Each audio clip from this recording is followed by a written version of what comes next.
Welcome back to the 6th edition of ETDigiPlus Fest. I am joined here by Simrat from Epsilon, India. Welcome. Thanks for having me here. Simrat, you guys are the champs when it comes to retail media. Would love to know what are the potentials that CMO should be aware of when it comes to this new format on digital.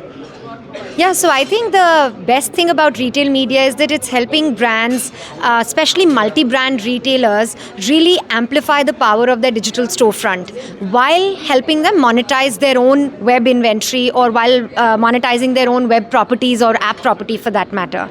So the way we are working with partners for retail media is that multi-brand retailers get budgets, marketing budgets from their brand partners. We help power the advertising and the media behind it, whether it's on the retailer's own website or it is to their audiences across the open web, which actually allows you to increase and enhance the reach as well as the scalability.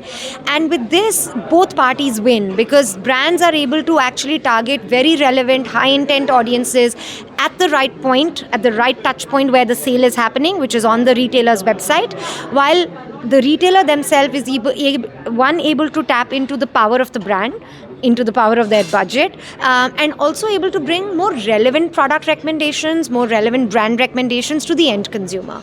And where Epsilon comes in is that we actually power the entire data activation and the technology behind it. We are able to empower brands to leverage their first-party data and marry that back to the end retailer's data and be able to talk to customers in a highly relevant and personalized fashion. Fantastic. I think a lot of marketers brought out that personalization is going to be a key trend for the next year. But would love to know your thoughts. 2024 is coming to a close. 2025 is coming. Digital media is growing robustly. What do you think is a key trend that's going to drive spend on digital in the coming year? I think you've already, got it absolutely right. It will continue to be personalization, but I think it will get to the next level where personalization isn't just going to happen in silos. It needs to be a cohesive story across channels, across devices, across touch points. For example, the way we are working with brands is we are helping drive personalization on the brand's own D2C website or on a retailer's own website by improving the overall customer journey for a user so that if I visit a website versus if you were visiting it, we see slightly different experiences based on our preferences, based on our psychographics, demographics, etc.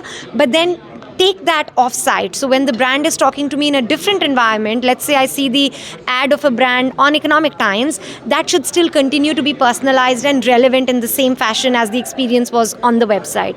So all that to say, I think personalization will continue to be the main focus for brands, but being done in a more cohesive, more thoughtful manner across properties, across channels and devices, and with tangible outcomes. So ultimately, this has to result in an improvement in ROAS, an improvement in cost per acquisition or whatever metrics marketers are looking at, and that's how we work on personalization with brands. Fantastic. The digital media ecosystem is fragmented. It sounds like you're bringing it together and driving value. It was wonderful to speak to you. Thank you for having us here.